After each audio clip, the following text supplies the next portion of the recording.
Here's a truth that'll hit you square in the chest. The day my husband Ethan came home from war without his legs, his own parents didn't just turn their backs. They threw us out like yesterday's trash, all because their hearts were tied to a poker table, not their son.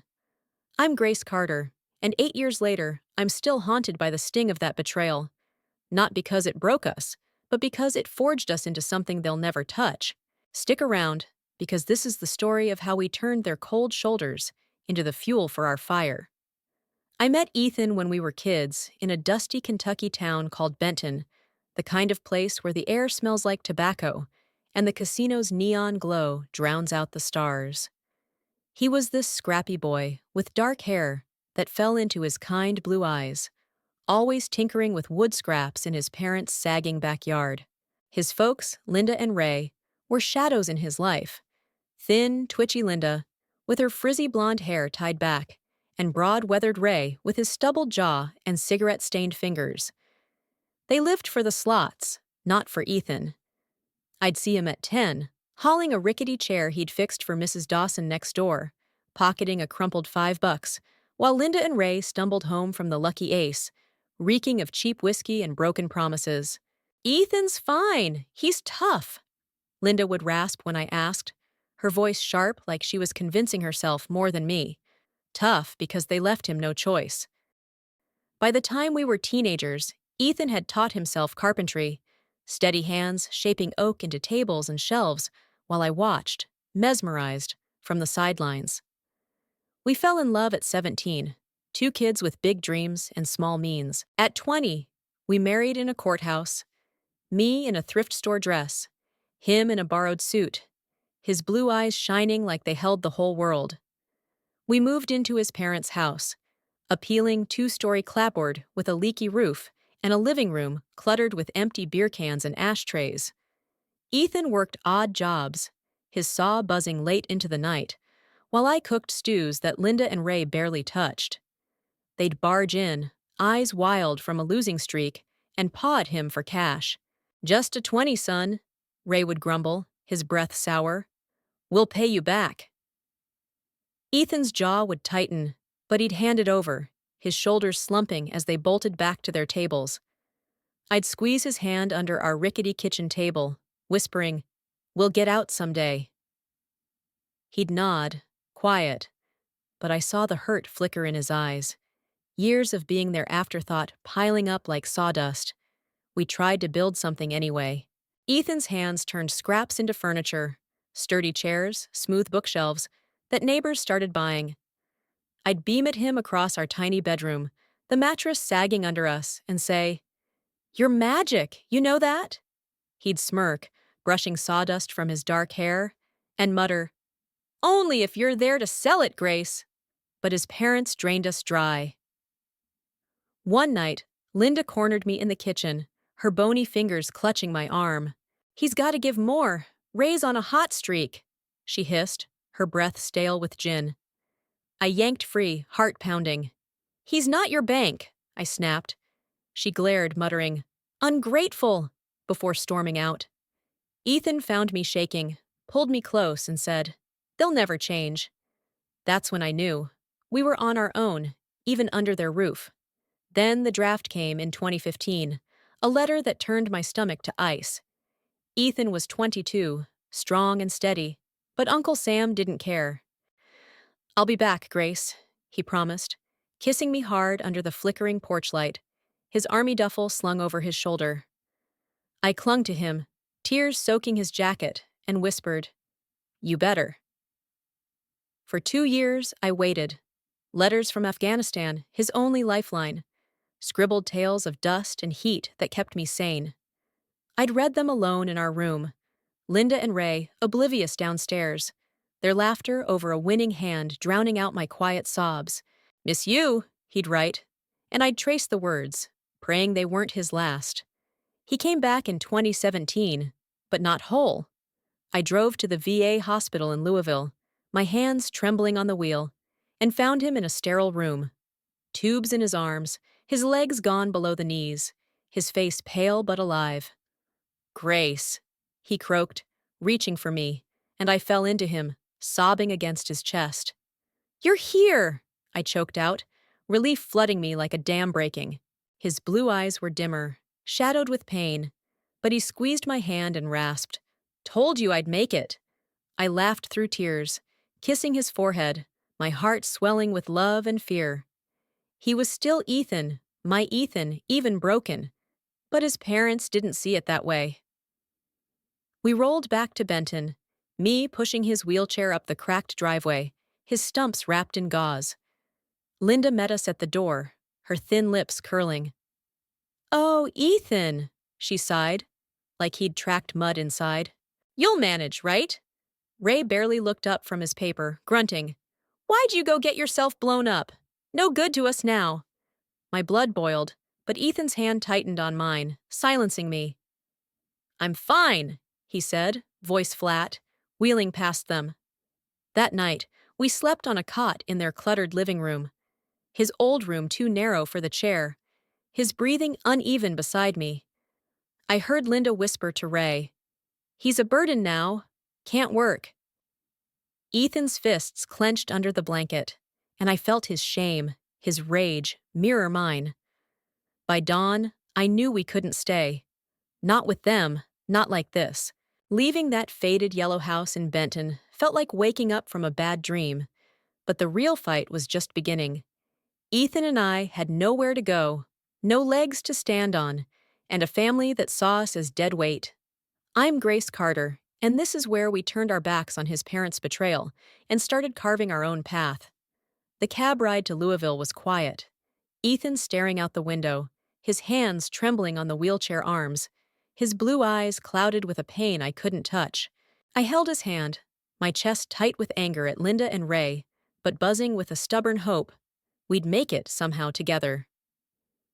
We landed in a shoebox apartment off Baxter Avenue, a third-floor walk-up with no elevator, ironic for a man in a chair.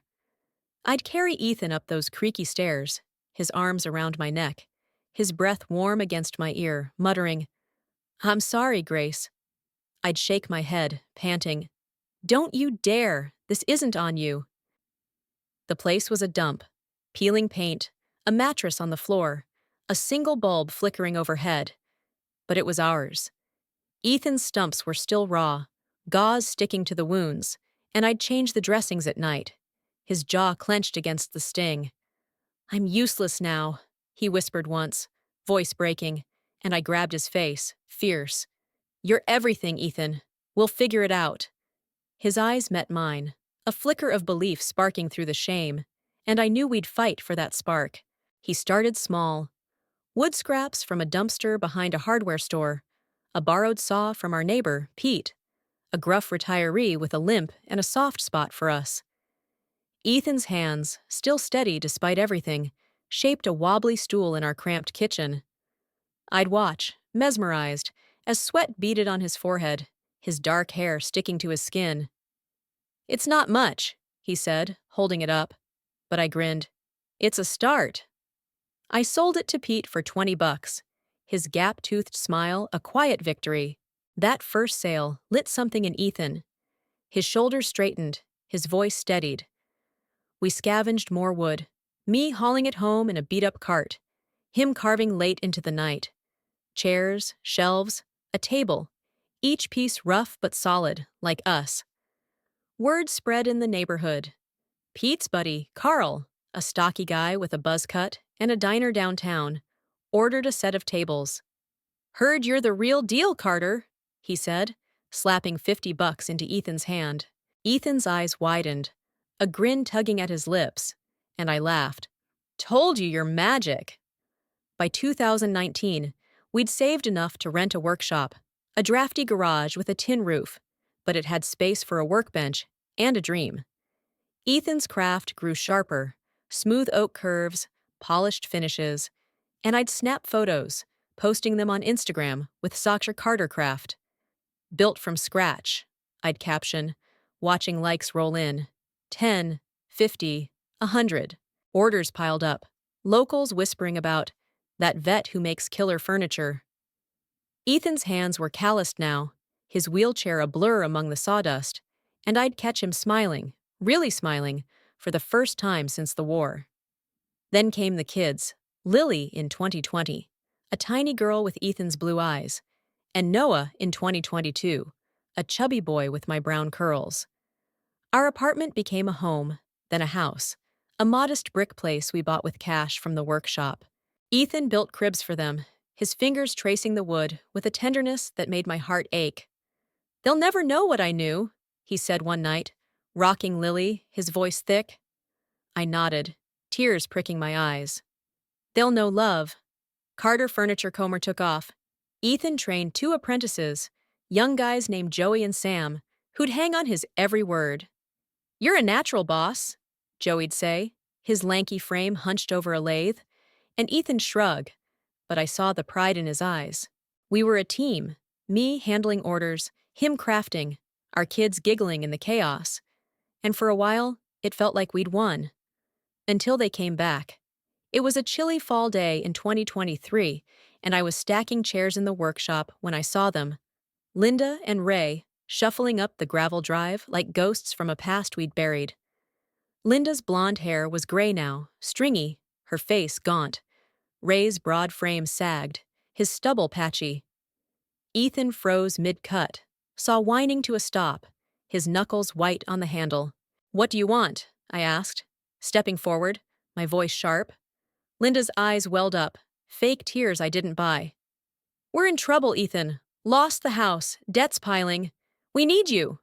Ray coughed, rasping. "You're doing good now. Help us out." Ethan's jaw tightened, his blue eyes cold.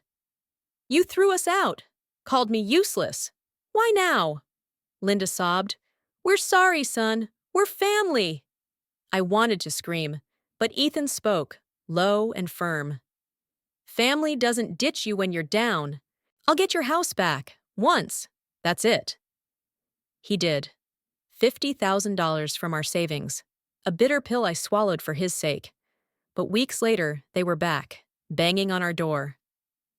"We need more. Rent, food, everything," Ray bellowed, his breath sour with booze. Linda whined. "You can't abandon us." Ethan wheeled forward, his voice steel. "I gave you a chance. You blew it on cards. No more." My heart pounded, pride swelling as they glared, Ray spitting, "Ungrateful bastard," before they stormed off. They'd sold the house again within a month, lost it to a bookie. Ethan didn't flinch, his hands steady on his chair. "They're done," he said, and I nodded, feeling the weight lift.